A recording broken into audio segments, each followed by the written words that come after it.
Shabbat Shalom. Welcome back. When I say welcome back, it's not like many of you haven't been here all along and coming every week. But I know that there's a newness that's happening. We have school beginning, so that's a new chapter in the life of our students, a new grade typically, often a new teacher, new subjects, an opportunity to begin again. We have some new parents in our school. We have new members of our congregation.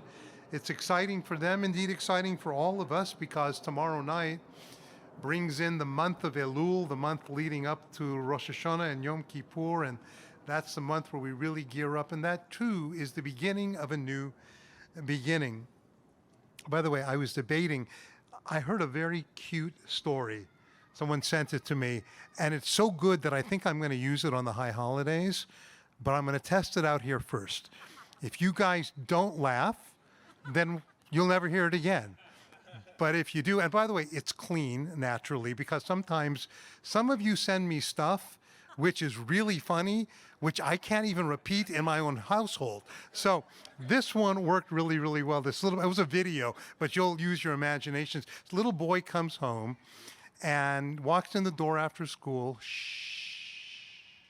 and says to his father, Dad, you're going to be getting a call from the principal.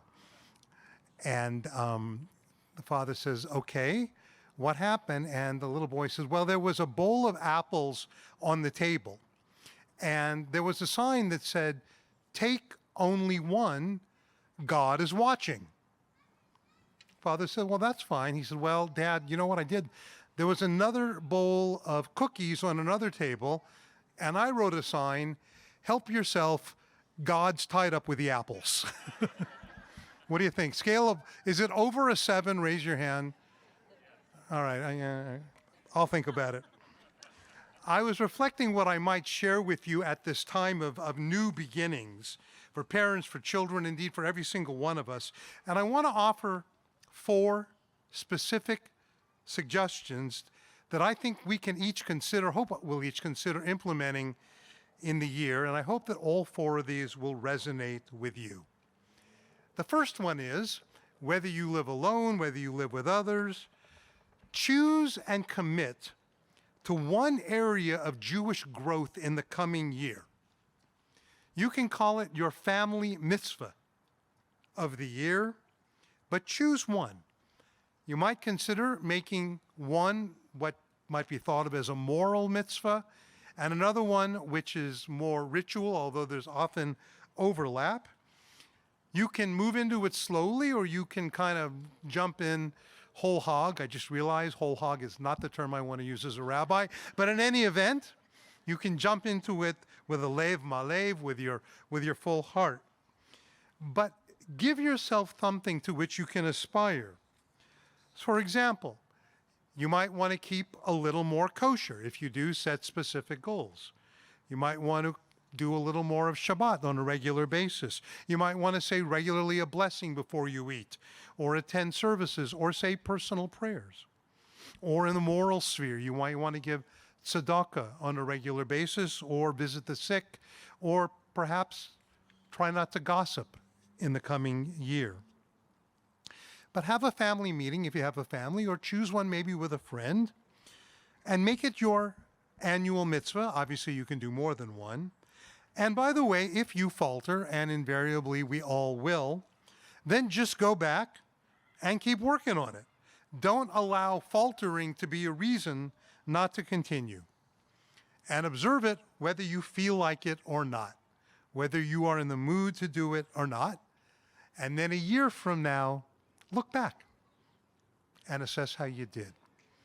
Which takes me to the second suggestion. It's related to the first. Make your actions far more important than your feelings. Don't wait for your feelings to motivate you. We are living in a very feeling-based world, a preoccupation with feelings. We wait for our feelings to motivate us. That is neither a good recipe to make a better world or to make a happier human being. As I suggested, do the mitzvah irrespective of your feelings. I'm not suggesting that moods are not important. They are. But they should not be the arbiter of how we act. Any of you who live with a moody person know that you don't want their mood to be the arbiter of how they act. And for your children, well, they may say they're not in the mood to do their homework. They're not in the mood to brush their teeth, nor they're not in the mood to make up the bed. We may not be in the mood to fast on Yom Kippur. So what? So we're not in the mood. One of the great gifts to my mind of Judaism is you should do the right thing whether you're in the mood or not. Because if we wait for our moods to ultimately motivate us, we may never get there. There's 613 mitzvot in the Torah, something like 369 are applicable today. Many of the others, all the others, applied only in Israel, or if not almost, when the temple was built. As far as I know, none of them take into account whether we are in the mood to observe them or not.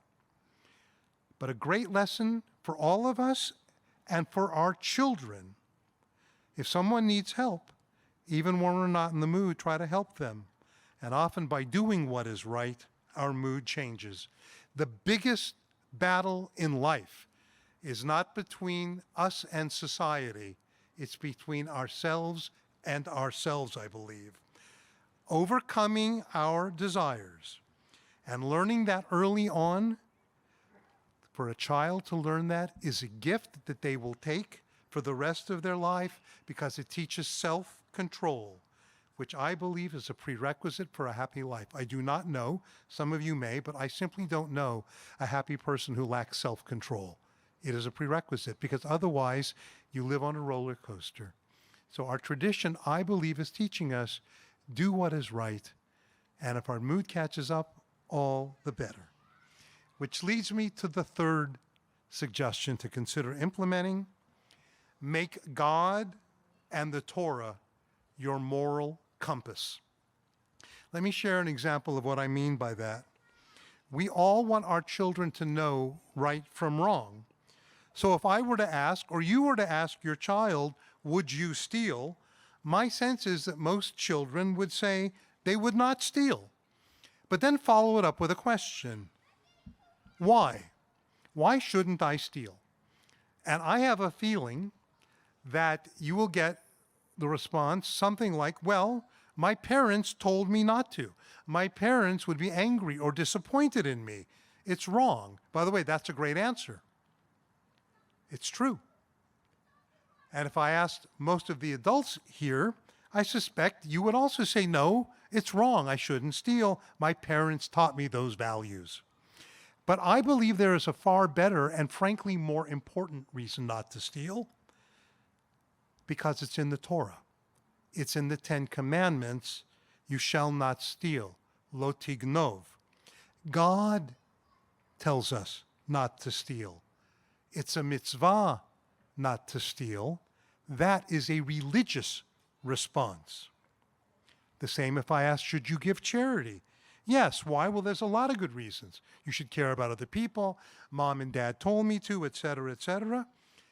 But ultimately, it's in the Torah. God commands us, teaches us, implores us to give charity. So why is that all so much more important than only my parents told me? And that's a good one. I'm not discounting that.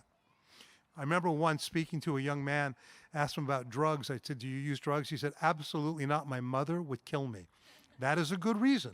It is. But let me tell you why it's vitally important that people say my response ultimately is because God and the Torah tell me not to. Because it puts God and the Torah front and center as the source of our values. That's one of the reasons that many of you here send your kid to Jewish day school or to a religious school or want your kid to learn religion. That's one of the reasons I think many of you come to synagogue, because you see the Torah, hopefully, and God as the source of your values. If you feel that way, it's important to articulate it, and really, really important to let your children know and remind ourselves that there is a higher authority for them and for you, a higher authority. Even as some of you may remember the Hebrew National commercial, we answer to a higher authority. Well, we do answer to a higher authority, but if we don't invoke that authority, we forget it. There's something very powerful for a child to learn, that there's something higher than mom and dad, and something to whom even mom and dad answer to. And finally, my fourth suggestion, it's a simple one, but I believe, like many simple things, simple is not simplistic, it can be profound. Choose a Jewish book in the coming year to read with your family, with your significant other, with someone. There are so many fine books on Judaism. I'm a big fan of Jewish Literacy, or the Book of Jewish Values by Rabbi Telushkin, Judaism's Life-Changing Ideals by Rabbi Jonathan Sachs. Rabbi Naomi Levy has just really brilliant works about prayer and the like. The Jewish Book of Why by Alfred Kolach. There's so many great books. But pick one, and pick a chapter every week, and then gather with your family every week, or your spouse, or your friend, or whatever, and once a week set a regular time for 10 minutes to talk about what you read. So, as we return to school, and all of us gear up for a new year in our lives, I hope you'll really give some thought to those 4 ideas. Choose a mitzvah or 2, or find some arena of Jewish growth and set goals in that arena. Make it your family mitzvah. Remind yourselves that our tradition teaches that our actions are more important than our feelings, and not to live by our feelings alone. Make God and the Torah our moral compasses, the basis of our values and the values we hope to communicate to our children. And choose a Jewish book and read it, and get together once a week to discuss each chapter. It's my hope, frankly, it's my belief, that if we do these things, and by the way, what better time to begin than right now? If we incorporate these ideals in our lives, in addition to what clearly will be Jewish growth, I genuinely believe that the coming year will be filled with more growth and ultimately more joy. Shabbat Shalom.